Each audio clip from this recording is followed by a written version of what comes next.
Actually, Laudato Si has 6 chapters. Already I mentioned in the beginning of the class, the second chapter of Laudato Si is titled as the Gospel of Creation. Watch the wording carefully. Pope Francis himself has given that title, the Gospel of Creation. How many Gospels we have today?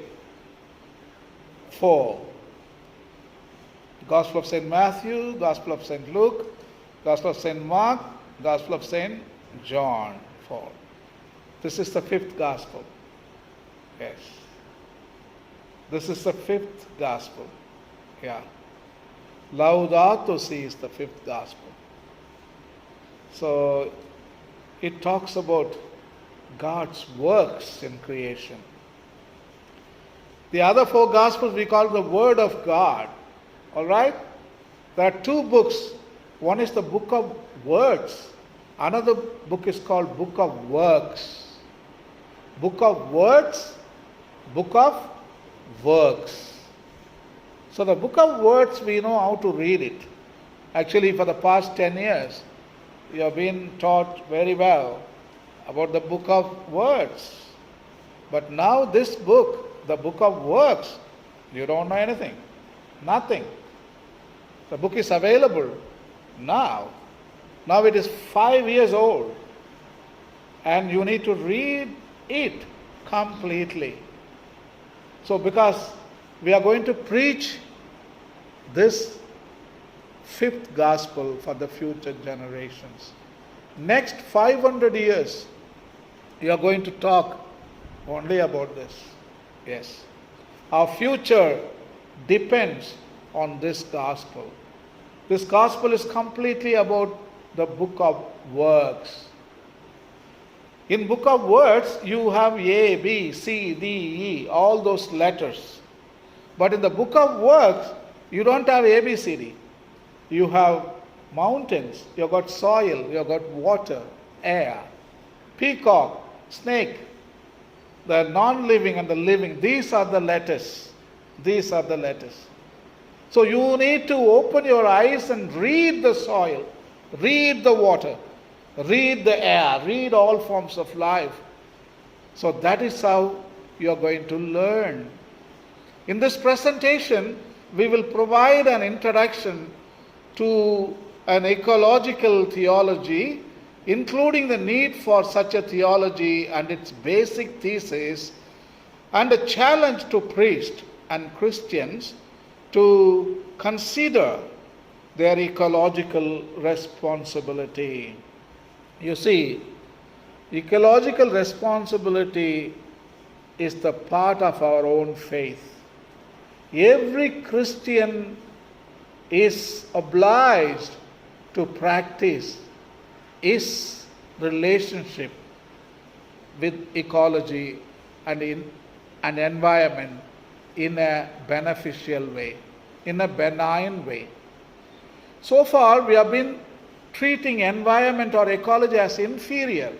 It is not equal. Ecology is outside. See there? It's a Cartesian dualism. God is in the heaven, ecology is outside, humans are here. It is a fragmented reality. That is how we dealt with for the past 2,000 or 5,000 years. It is called Cartesian dualism. But today, we are learning to see these 3 realities which are fragmented, God, nature, and human, as one reality. We are together. We are together. God, human, creation. We are one reality. We are always together. We are not living outside the environment. We are living inside the environment. God is also part of our environment. You remember the Garden of Eden story in the 1st chapter of Genesis and 2nd chapters? That is the integral notion in which God, human, creation are bundled up together. That is the Garden of Eden. There was no fragmentation. God was not out. Humans were not separate from environment. Everything was one reality. So that is what we are trying to learn. That is what we are trying to teach to the future generations. We are all one reality. In Hinduism, we call it Brahma, Shiva, Vishnu. The creator, the sustainer, the destroyer. Like our God, the creator, Father, Son, Holy Spirit. These three are one. They are not separate. So we are also one entity. So when you are destroying the creation, you are destroying yourself. When you are destroying God, you are destroying yourself. When you are destroying yourself, you are destroying God and creation. So this is what we have learned newly from Pope Francis. Before we continue, I want to give 3 biblical quotes to make you understand the importance of ecology and environment.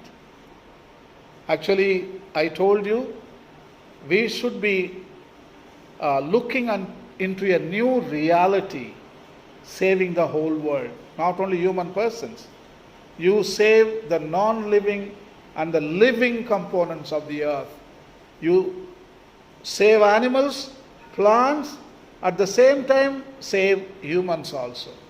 Didn't I tell you 3 relationships are very important?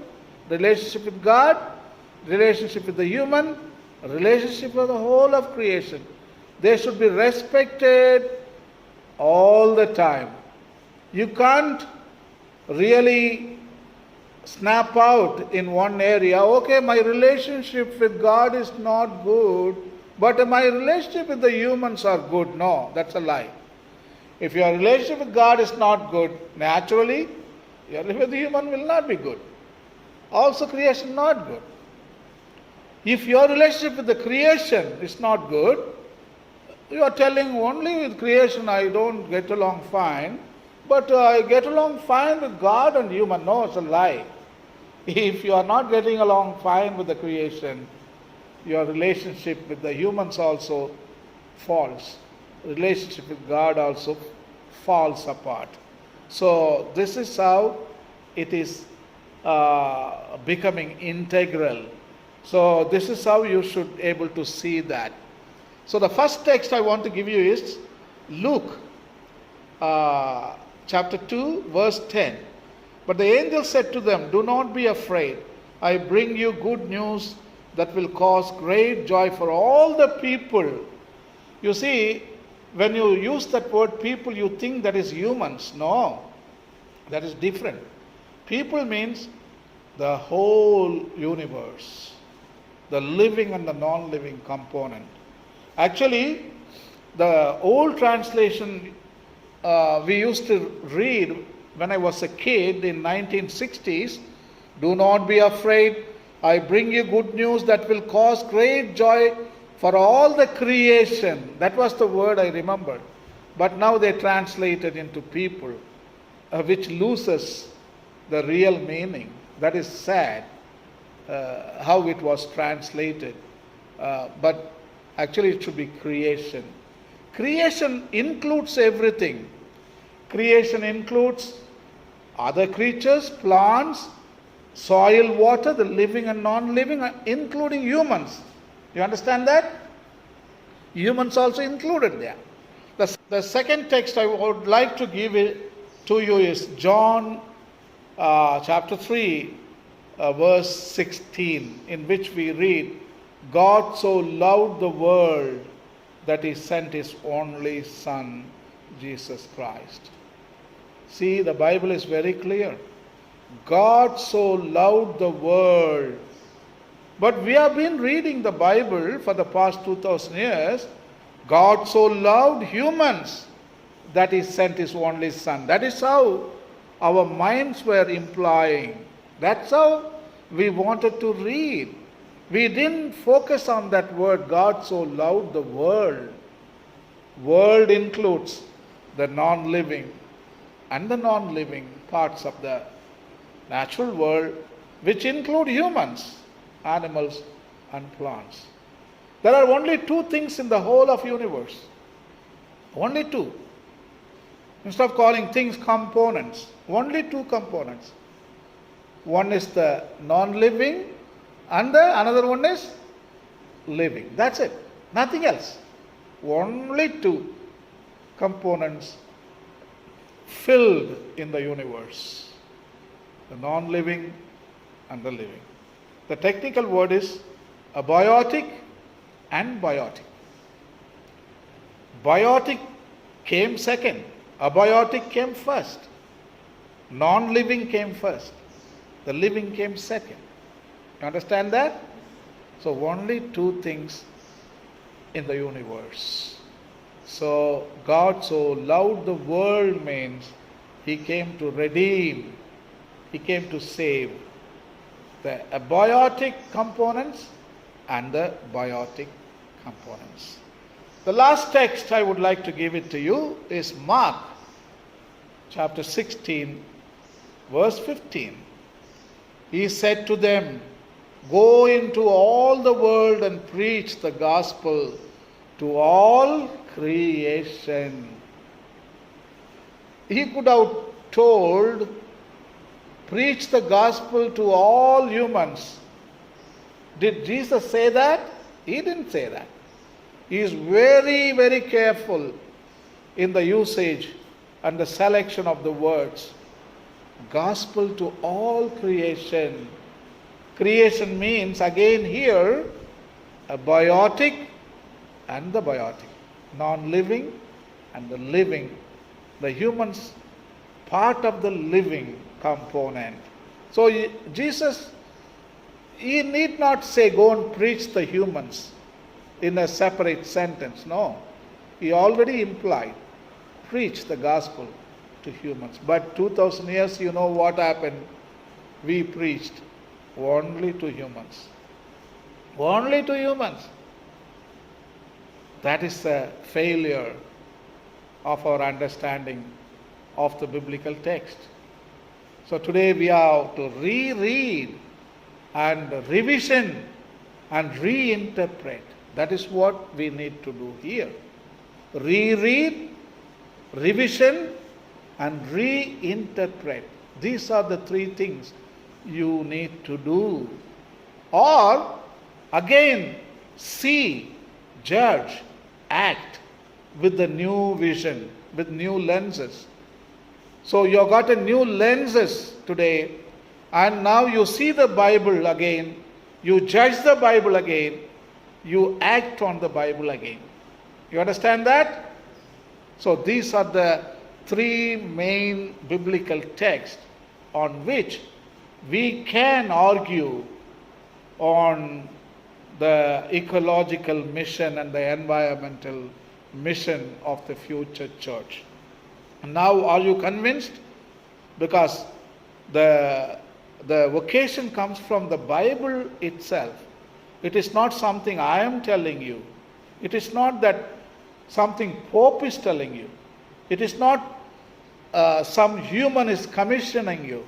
No. Jesus Himself is commissioning you. Jesus Himself is telling you. So that is what theology is all about. You see, when theology says something to people, people love to hear. You know, what is the secret of theology? Theology is nothing but God is telling you. That is the basic meaning of theology. So, when you have some crisis, when you have some frustrations, some doubt, you go to priest and ask, I have got some problem in my life, situations like this, what would God say? Then the priest tells you, this is what God is telling you. So that is theology. That is theology. So now, because God is telling you, you would like to listen to Him. And it has a meaning for you. Actually, when God says something, you don't need any human wisdom. You don't need human support, because God Himself is supporting you. That is the value of theology. So that is what ecotheology is all about. So ecotheology simply teaches you that God is telling you how to relate with the abiotic world and the biotic world. God himself is teaching you. So that is the secret of ecotheology. And also here, science is also telling, God is also telling. So now, scientific fact you have, and also God's testimony, God's witnessing, and God's advice is also there, side by side. So now, both come together to encourage the faithful. So now you learn that for yourself, and you need to go and educate your parishioners about this reality in order to preserve or in order to solve the ecological crisis that we are facing in the modern world. So an introduction to ecology. Actually the first word known as ecology was used by German biologist Ernst Haeckel. Ecology means household. Oikos in Greek means house. All right. So that's why we call ecology is our home, household. The formal study of ecology is a relatively recent development in the sciences. The term was first used in 1869 by the German biologist Ernst Haeckel, although writings and research, which we would now label ecological, extend back to the classical Greek period.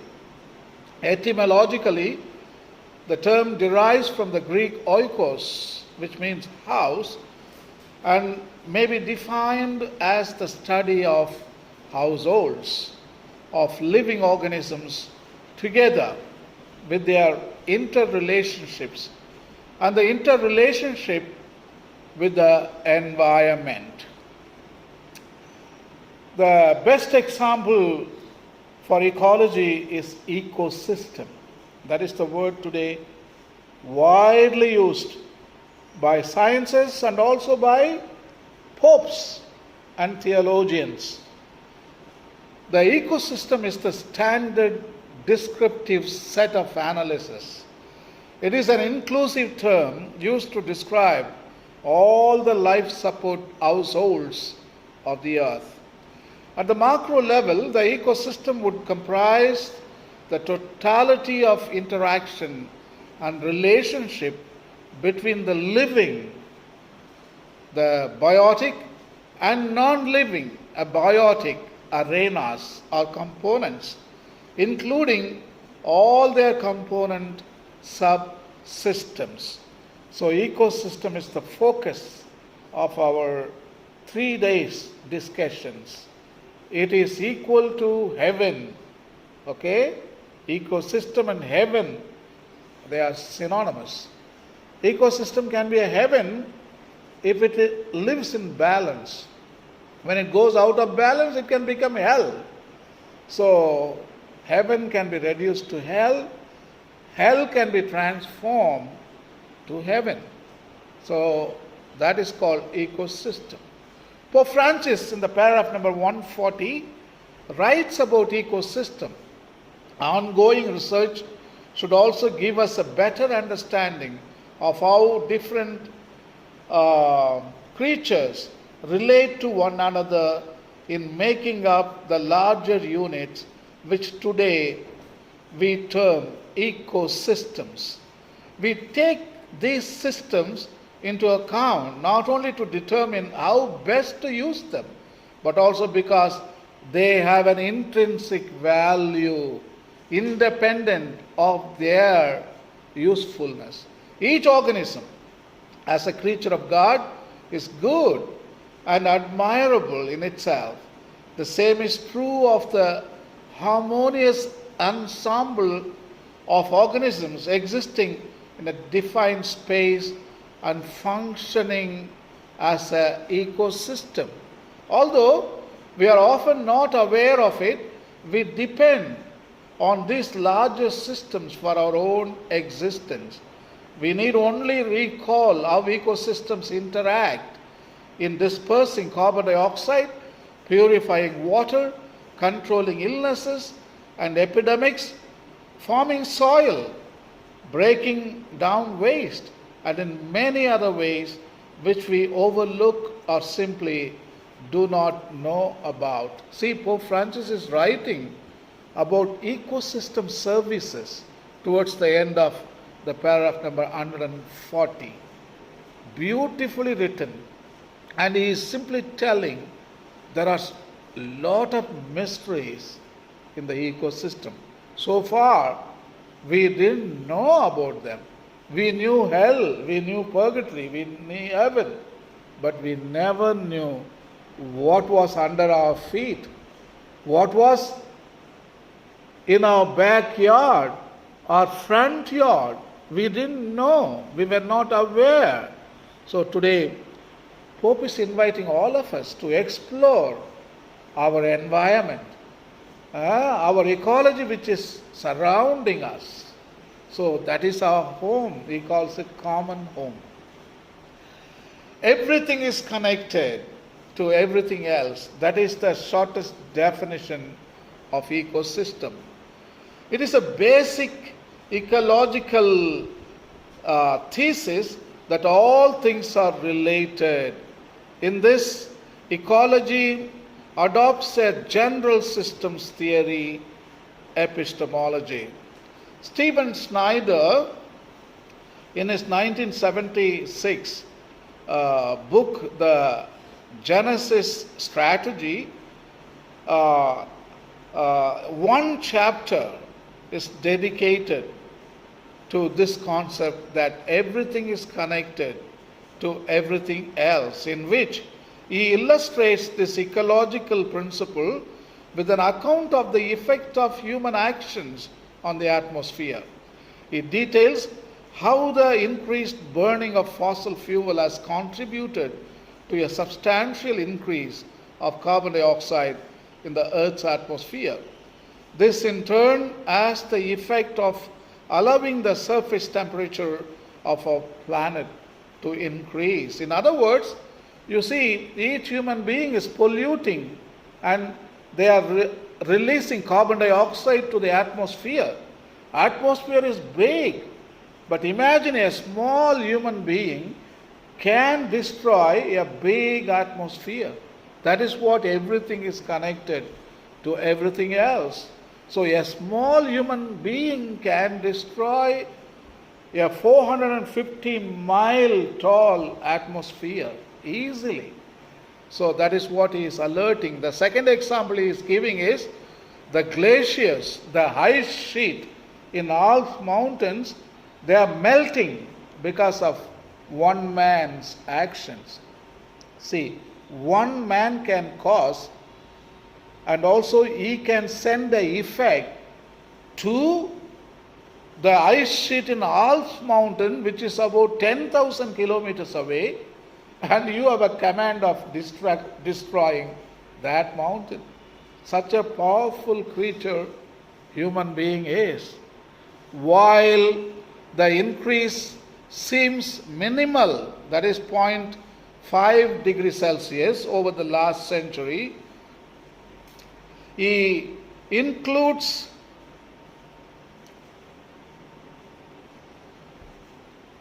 climatic pictures of a glacier near the French Alp town of Argentine, which shows how the mean atmospheric temperature increase, termed the greenhouse effect, has almost totally melted the glacier, that is ice sheet. So the human impact on the environment is big because everything is connected to everything else. Laudato Si 138, Pope is writing about the same principle. Ecology studies the relationship between living organism and the environment in which they develop. It cannot be emphasized enough how everything is interconnected. Time and space are not independent of one another. Not even atoms or subatomic particles can be considered in isolation. Just as the different aspects of the planet, physical, chemical and biological, are interrelated, so too living species are part of a network which we will never fully explore and understand. A good part of our genetic code is shared by many living beings. It follows that the fragmentation of knowledge and the isolation of bits of information can actually become a form of ignorance unless they are integrated into a broader vision of reality. Ecology tells us that we may never look for simple single cause-effect relationships. Rather, we must understand the complex interactive relationships which exist within our environment. The concern of ecologists today is that humans have so distorted the natural ecological process of succession that the system itself may die. They call for a world view which will provide negative feedback to the recent excesses of humanity. As concerned Christians, we need to heed this call and seek to establish the theological basis for ecological action. Today, a lot of evidence is coming out because of the scientific research, and they are telling us planet Earth will die very soon. And planet Earth is completely facing plethora of problems like global warming, climate change, extinction of species, issue of water, biodiversity loss, carbon increase in the atmosphere, land pollution, water pollution, air pollution, noise pollution, etc. and etc. So when we learn as theologians and priests and seminarians and bishops, those who are leaders in the church, what is our response? Science is supplying evidence. We are seeing it. And we need to judge on that. And we need to act on that. That is what our responsibility is all about. So that is what we call a theological basis for ecological action. That is, we need to create. I already told you, because when God tells something to somebody, he will listen and act on it because God is telling. So that is the impact of theology. So that is what we mean theological basis for ecological action. So as priests, seminarians, leaders, we need to open our eyes, see, judge, act. Laudato Si 22, Pope Francis is giving a beautiful example. So listen carefully. To cite one example, most of the paper we produce is thrown away and not recycled. It is hard for us to accept that the way natural ecosystem work is exemplary. Plants synthesize nutrients which feed herbivore. These in turn become food for carnivore, which produce significant quantities of organic waste, which give rise to new generations of plants. But our industrial system, at the end of its cycle of production and consumption, has not developed the capacity to absorb and reuse waste and byproducts. We have not yet managed to adopt a circular model of production capable of preserving resources for future and present generations, while limiting as much as possible the use of non-renewable resources, moderation, their consumption, maximizing their efficient use, reusing and recycling them.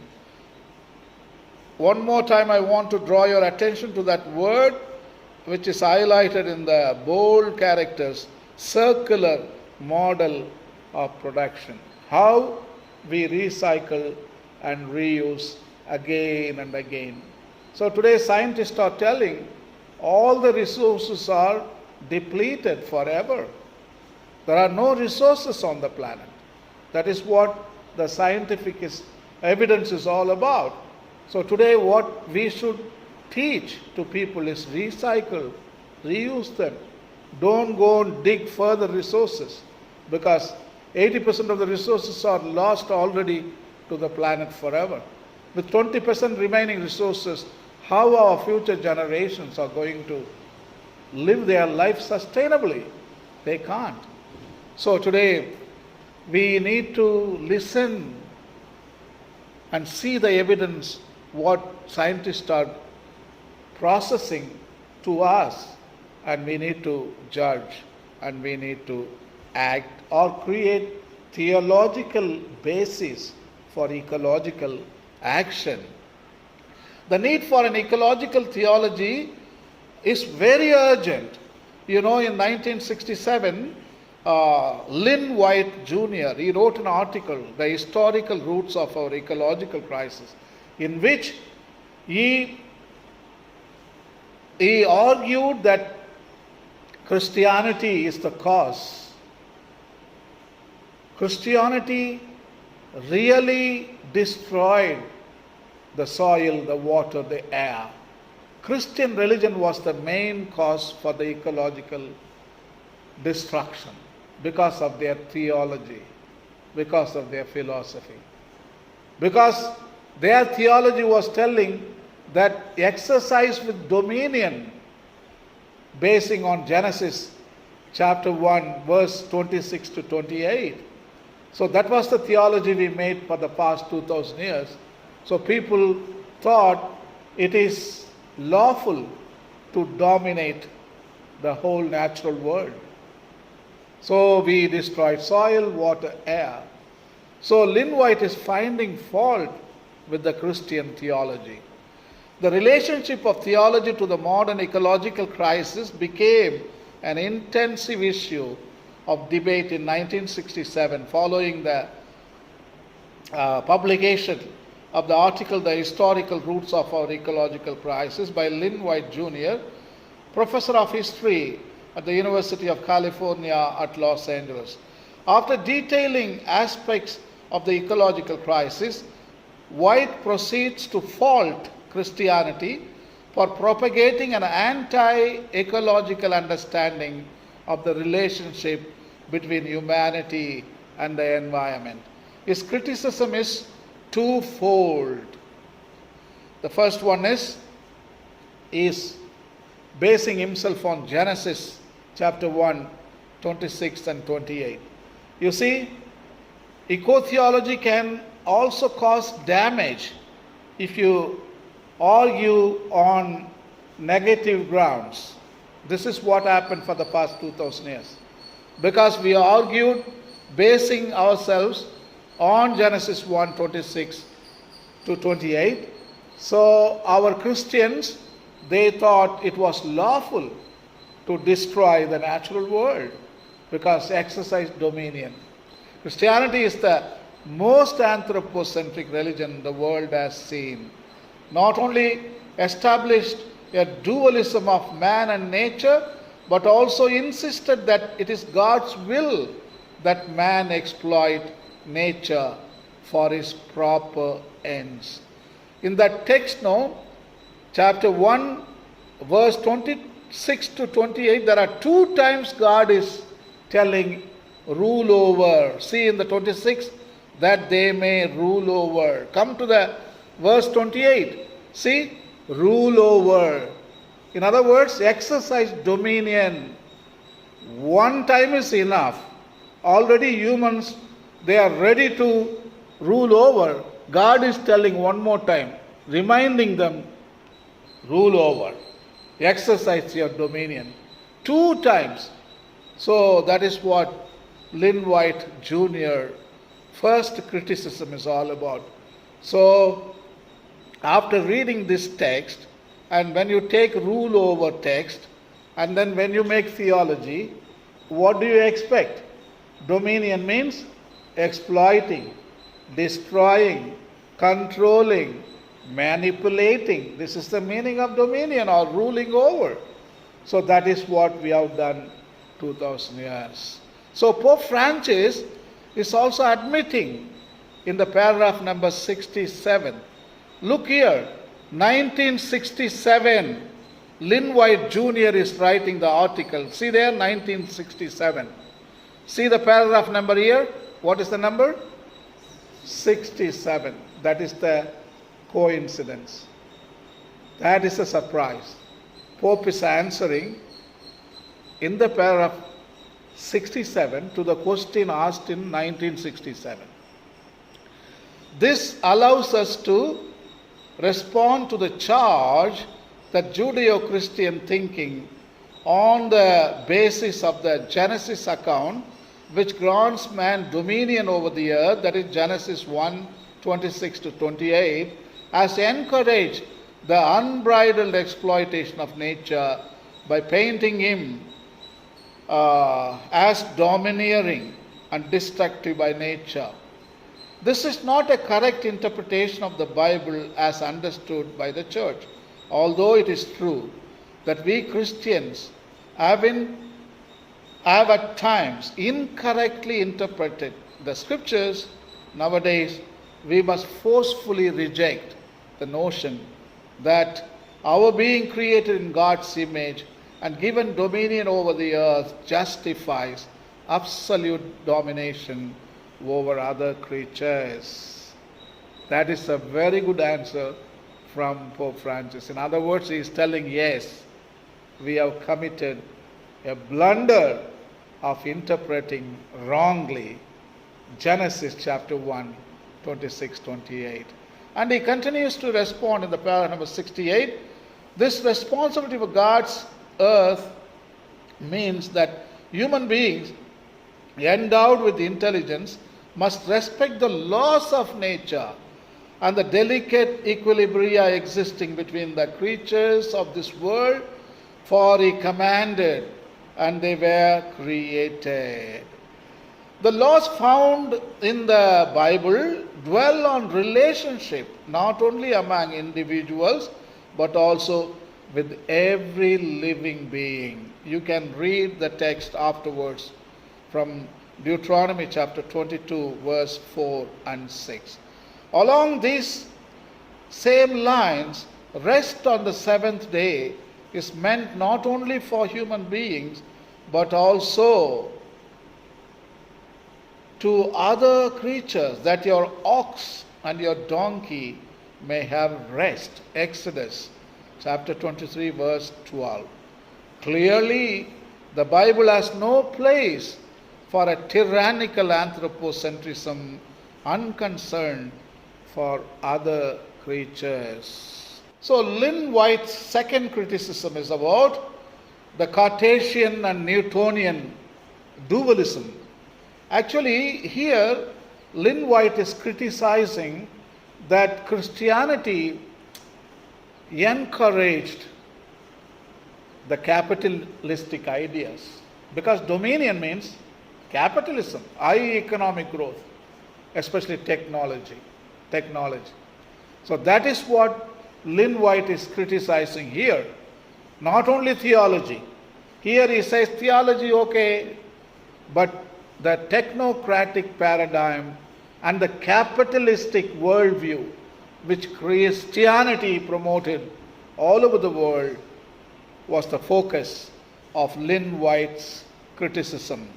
It should be noted that White acceded that his criticism applies to Western Christianity in the post-scientific revolution era.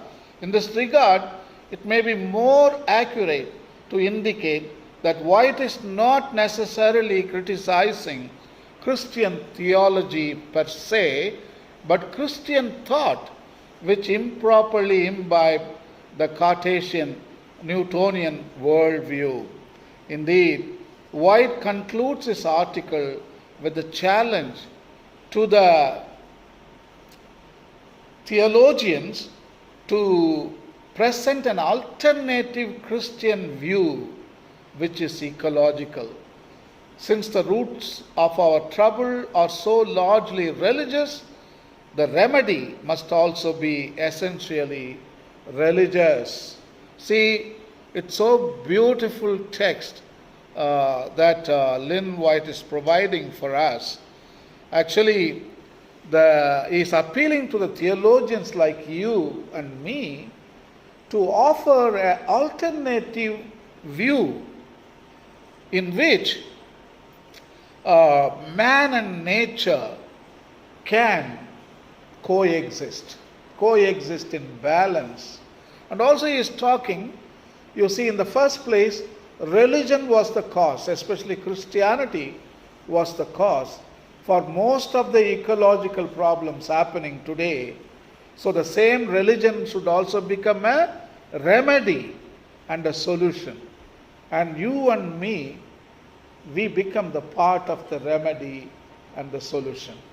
So that is what this presentation is all about. Laudato Si, paragraph number 101, Pope writes as follows: it would hardly be helpful to describe symptoms without acknowledging the human origins of the ecological crisis. A certain way of understanding human life and activity has gone awry, to the serious detriment of the world around us. Should we not pause and consider this? At this stage, I propose that we focus on the dominant technocratic paradigm and the place of human beings and of human actions in the world. Well said. See, technology. Today, technology is causing too much destruction around the world with guns, nuclear weapons, bombs, airplanes, cars. There are so many electronic instruments is damaging our natural ecosystems. So, and also the capitalistic philosophy, the high economic growth is destroying the natural world. So the high economic growth and technocracy paradigm, these are the two outcomes of our dominion theology, dominion ecotheology. You understand that? All right. Laudato Si 104, Pope Francis is writing further on technology. The fact is that contemporary man has not been trained to use power well, because our immense technological development has not been accompanied by a development in human responsibility, values, and conscience. Each age tends to have only a meager awareness of its own limitations. It is possible that we do not grasp the gravity of the challenges now before us. The risk is growing day by day that man will not use his power as he should. But human beings are not completely autonomous. Our freedom fades when it is handed over to the blind forces of the conscious, of immediate needs, of self-interest, and of violence. In this sense, we stand naked and exposed in the fate of our ever-increasing power, lacking the wherewithal to control it. We have certain superficial mechanisms, but we cannot claim to have a sound ethics, a culture and spirituality genuinely capable of setting limits and teaching clear-minded self-restraint.